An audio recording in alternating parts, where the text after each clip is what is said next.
Welcome, fellow pilgrims, to another edition of Understanding the Symbols of Hieronymus Bosch. This is part 2 in our series, tackling the question, who is the man in the dead tree? And this time around, we're going to answer the question, why is there a cozy tavern in the middle of hell?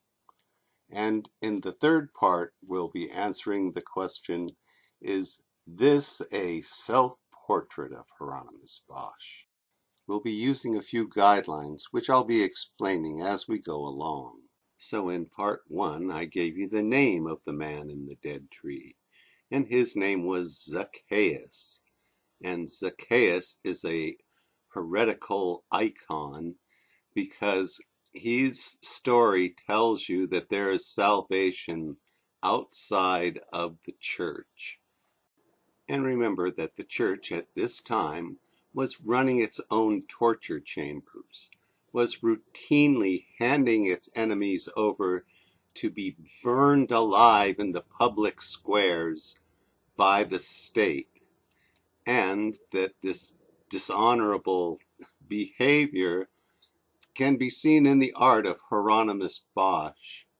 And at the time of Hieronymus Bosch, the Spanish Inquisition was running at full steam, so that anyone devoted to the teachings of Jesus would be sickened by the things that were being done in his name, but also smart enough to keep it to themselves. But the true believer is obligated and desirous to preserve that true message of Jesus. And so, in Bosch's case, he did it through his art, by hiding it all in the garden of earthly delights, which in turn was hidden from the world. And all this context is necessary to understand the man, the dead tree, and the cozy tavern that offers salvation. And I want to drive home the idea that this is not a depiction of the afterlife, but the right-hand panel of the Garden of Earthly Delights represents a spiritual living hell on earth. That is the present day for Hieronymus Bosch. In part 1, I mentioned that the left panel of the Garden of Earthly Delights is meant to balance the right panel. So we're meant to contrast and compare the two to get a proper understanding of both of them. And so let's do that right now, and we're going to begin with Eden. And the first thing we're going to do is find it in the Bible. Then God said, "Let us make man in our image, to rule over all the earth and every creature that crawls upon it." So God created man in his own image. In the image of God he created them. Male and female he created them. So what's being depicted is the exact moment of the creation of God's image on earth. Adam isn't the image of God. Eve isn't the image of God. It's the combination of both of them that is the image of God. Jesus has been sent to seal the deal, but also to give them 3 bits of advice. First and foremost, to do to others as you would have done to you. Secondly, to turn your back on the tree of the knowledge of good and evil. The tree is located to the right of the fountain of life and at the top of that very suspicious looking rock. And third, of course, is to multiply and fill the earth. And we know that's what he taught them, and we know that's what they did, because that is what's pictured in the central panel. Adam and Eve have gone forth, they've turned their back on the knowledge of good and evil, and have populated the earth. Just as Adam and Eve were made in God's image to be like God, having dominion over the earth, so their children were to follow in their footsteps and would collectively make up the kingdom of God on earth. And that's what we see depicted here. A kingdom of God, but one ruled without any ideas of good and evil. So what we see in the Garden of Earthly Delights is, first, God makes his decree for the earth, what he intends to do. Secondly, he creates a form of heaven on earth with Adam and Eve. They are to be the image of God on earth and to rule the earth. The central panel is God's final purpose for all the peoples of the earth, to be ruled by love. But of course, the right-hand panel tells us that that didn't happen. And what we have instead is a land corrupted by the knowledge of good and evil. And so this is the present hell on earth. And so the question becomes, how do we get from this land full of the knowledge of good and evil back to Eden and back on track to establish the kingdom of heaven here on earth? Now we can look at the dialogue between the right and left panel. We see one of them is in darkness and the other one's in light, and we see they have a similar but very different horizon. But what we want to really look at is that pond around the fountain of life. The pond there matches exactly the pond in the hellscape. It is the same pond because it is the same place. Just as Eden was heaven on earth at this moment that is at least depicted, so what is depicted on the right side is hell on earth.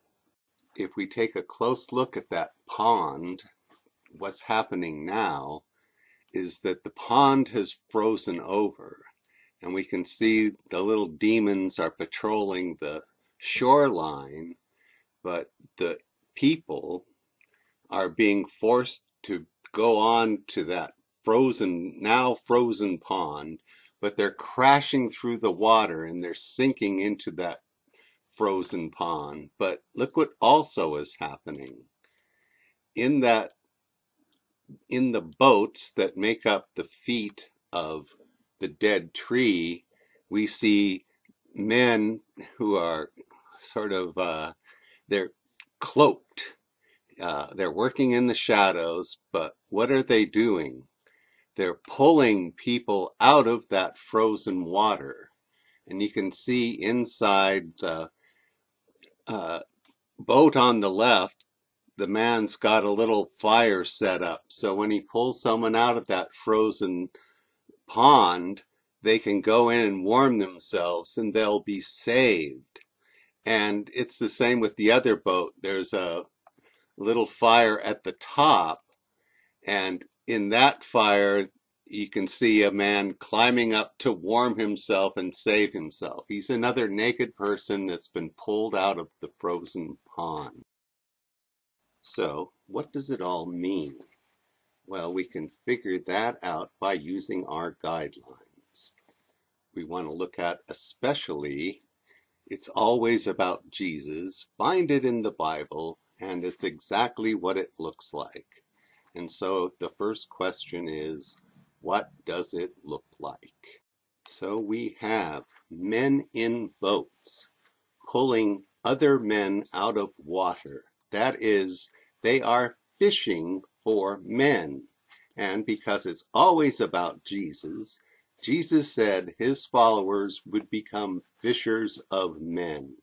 So we know these are good people because they are doing the Lord's work. They are fishers of men, even in these dark times. So they are a sign of hope. The warmth of the fire is the warmth of love of Jesus. The light is his teachings. So they're drawn to the warmth and the light, and saved from the dark and the cold. So this is one more thing that tells you that this is not hell and the afterlife, that this is the present day for Hieronymus Bosch, because there is no hope of salvation in hell. There is no point to being fishers of men in hell. But if you look around this world that Bosch has painted, there are several signs of hope, of working towards a better future. You have that man balancing the egg at great personal cost. You also have the cozy tavern rising above the darkness and the ignorance. And you have that pilgrim who seems to be right about to enter the cozy tavern. If we look at the upper portion of the panel, we see, along with the army on the march and the burning buildings, a little walled garden. You have but to follow the light and enter through the narrow gate, and you will be safe from this hellish world. And of course, Jesus is the light, Jesus is the gate. In the famous severed ears, we see more of those cloaked figures, only now they're reaching out a helping hand. They don't have swords or knives. They're reaching out a helping hand to help those being crushed by the ears. There are several other examples, but we're here to define the most hopeful example of all, which is the cozy tavern. And to do that, we'll find it in the Bible. May I suggest Matthew 28:30. Come to me, all you who are weary and burdened down, and I will give you rest. Take my yoke, and I will teach you, for I am gentle and humble in heart, and you will find refreshment for your souls. For my yoke is easy, and my burden is light. And so we have our pilgrim. He's followed the straight and narrow. He's put down all of his other burdens other than his spiritual thirst in that empty jug that he carries on his walking stick. And he is soon going to find himself getting refreshed in the hollow egg in that cozy tavern. A cozy tavern for the soul. Again, there are no cozy taverns in hell. The symbols are saying that if one follows the teachings of Jesus, the straight and narrow, they will find rest for their souls in a secret place away from the world ruled by the knowledge of good and evil, in other words, the church. Now let's have a go at explaining the giant egg and its hollowness. An egg is a place of metamorphosis. And so, look at the size of this egg. This is the greatest egg that was ever laid. And so, what is the greatest metamorphosis? And that was when Jesus obtained oneness with God. And he taught his followers the same thing, that they could also attain oneness with God, this great metamorphosis. But of course, Jesus is no longer with us. He's gone off into the world. The only thing that's left is this hollow shell. That is his words that are found in the four Gospels. So, the four Gospels are the hollow shell left behind by the life of Jesus. But if you're willing to mix God and money, you can actually make a comfortable living through the Gospels, just as these monks and nuns and musicians have done in the egg chorus. But of course, true believers like Hieronymus Bosch will use the Gospels to inspire them to bring comfort to others in these dark and troubled times. In part 3, we'll answer the question, is this a self-portrait of Hieronymus Bosch? A big hello to my new subscribers, and thanks for watching Understanding the Symbols of Hieronymus Bosch.